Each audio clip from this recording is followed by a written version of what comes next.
पंचतंत्र की कहानी। लालची मिठाई वाला। दिनपुर गांव में सोहन नाम का हलवाई रहता था। वह खूब बढ़िया और स्वादिष्ट मिठाइयाँ बनाने के लिए जाना जाता था। इसी वजह से उसकी दुकान पूरे गांव में मशहूर थी। पूरा गांव उसी की दुकान से मिठाई खरीदता था। वह और उसकी पत्नी मिलकर शुद्ध देसी घी में मिठाई बनाते थे। इससे मिठाइयाँ काफ़ी अच्छी और स्वादिष्ट बनती थीं।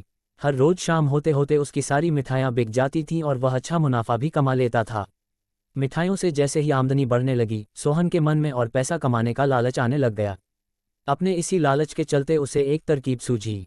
वह शहर गया और वहां से एक दो चुंबक के टुकड़े लेकर आ गया। उस टुकड़े को उसने अपने तराजू के नीचे लगा दिया। इसके बाद एक नया ग्राहक आया, जिसने सोहन के पास से 1 किलो जलेबी खरीदी। इस बार तराजू में चुंबक लगाने की वजह से सोहन को अधिक मुनाफा हुआ। उसने अपनी इस तरकीब के बारे में अपनी पत्नी को भी बताया, लेकिन उसकी पत्नी को सोहन की यह चालाकी अच्छी नहीं लगी। उसने सोहन को समझाया कि उसे अपने ग्राहकों के साथ इस तरह की धोखेबाजी नहीं करनी चाहिए, लेकिन सोहन ने अपनी पत्नी की बात बिल्कुल भी नहीं सुनी। वो हर रोज तराजू के नीचे चुंबक लगाकर अपने ग्राहकों को धोखा देने लगा। इससे उसका मुनाफा बढ़कर कई गुना अधिक हो गया। इससे सोहन को काफ़ी खुशी हुई। एक दिन सोहन की दुकान पर रवि नाम का एक नया लड़का आया। उसने सोहन से 2 किलो जलेबी खरीदी। सोहन ने इसे भी चुंबक लगे तराजू से तोलकर जलेबी दे दी।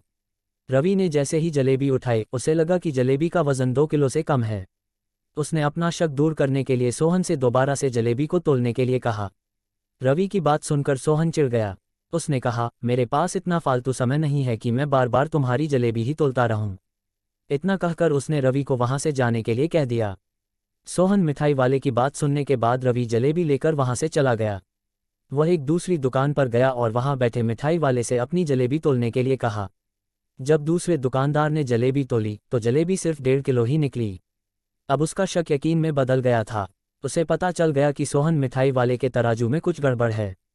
अब उसने तराजू की गड़बड़ को सबके सामने लाने के लिए खुद एक तराजू खरीद लिया और उसे ले जाकर सोहन मिठाई वाले के दुकान के पास ही रख दिया। फिर रवि अपने सभी गांव के लोगों को वहां पर इकट्ठा करने में लग गया। जैसे ही लोगों की थोड़ी भीड़ बढ़ने लगी तो उसने गांव के लोगों को कहा कि आज मैं आप सभी लोगों को एक जादू दिखाऊंगा। ये जादू देखने के लिए बस आप लोगों को सोहन मिठाई वाले से खरीदा गया सामान एक बार इस तराजू में तोलना होगा। तब आप लोग देखेंगे कि कैसे सोहन मिठाई वाले के तराजू में तोली गई मिठाइयाँ इस दूसरे तराजू में अपने आप ही कम हो जाती हैं।